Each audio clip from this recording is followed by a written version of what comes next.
চায়নাকে পাশে নিয়ে মোহাম্মদ ইউনূস 7টা রাজ্য, ভারতবর্ষের 7টা রাজ্য সেটাকে কাট অফ করে দেওয়ার একটা ইঙ্গিত দিচ্ছেন।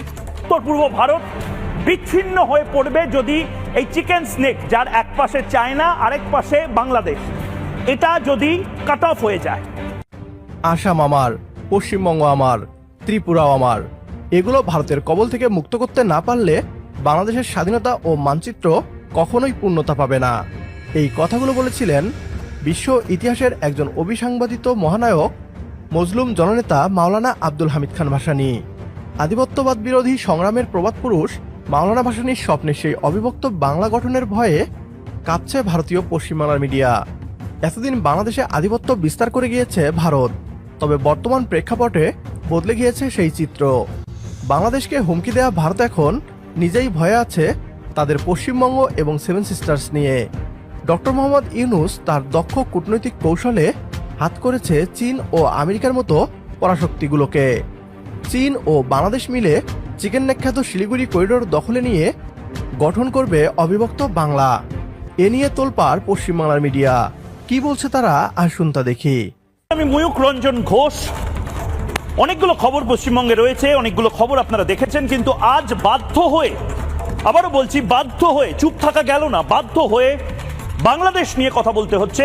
এই মুহূর্তে বাংলার কিছুটা অংশ, ভারতের 7টা রাজ্য, সেগুলোকে কেটে ফেলার দিবাস্বপ্ন দেখছে মোহাম্মদ ইউনূস। চায়নাকে পাশে নিয়ে মোহাম্মদ ইউনূস 7টা রাজ্য, ভারতবর্ষের 7টা রাজ্য সেটাকে কাট অফ করে দেওয়ার একটা ইঙ্গিত দিচ্ছেন। ভেবেছে আমরা কেউ ধরছি না, আমরা কেউ শুনছি না মোহাম্মদ ইউনূসকে। ময়ূক প্রতি মুহূর্তে মোহাম্মদ ইউনূস কি বলছে, কি করছে, মোহাম্মদ ইউনূসের টেবিলের ফাইল, সবকিছুতে নজর রেখেছে। পশ্চিমবঙ্গ নিয়ে ব্যস্ত ছিলাম বলে মোহাম্মদ ইউনূস ভেবেছে বাংলাদেশকে ভুলে গেছি। ওটা আমারই কাজ। মোহাম্মদ ইউনূস ভারত এবং বাংলাদেশের যে ম্যাপ, তার মধ্যে থেকে বাংলাদেশের এই ম্যাপ, এবং এই বাংলাদেশের ম্যাপে খুব কাছ থেকে আমি দেখানোর জন্য বলবো, সাধারণভাবে মোহাম্মদ ইউনূস খুব একটা ভুল কথা বলেননি। শিলিগুড়ি করিডোর দিয়ে যাত্রাপথ, অর্থাৎ কাউকে যদি গুয়াহাটি বা মিজোরাম বা আগরতলা সেখান থেকে সমুদ্র পথের অ্যাক্সেস করতে হয়, তাহলে তাকে ট্রেনে করে এতটা পথ আসতে হয়, বা শিলিগুড়ি করিডোর অর্থাৎ গাড়ি করে এসে তারপর সমুদ্রের কাছাকাছি আসতে হয়। তার কারণ কি, গুয়াহাটি আগরতলার পাশে যে জায়গাটা, সেই জায়গাটা চট্টগ্রাম, ব্রাহ্মণবেড়িয়া, চট্টগ্রাম, এই যে অংশটা, এটা বাংলাদেশের মধ্যে পড়ে। বাংলাদেশ সত্যি একটা অংশ রয়েছে, আমাদের গোটা বঙ্গোপসাগরটা থাকলেও চট্টগ্রামটা আমাদের নেই।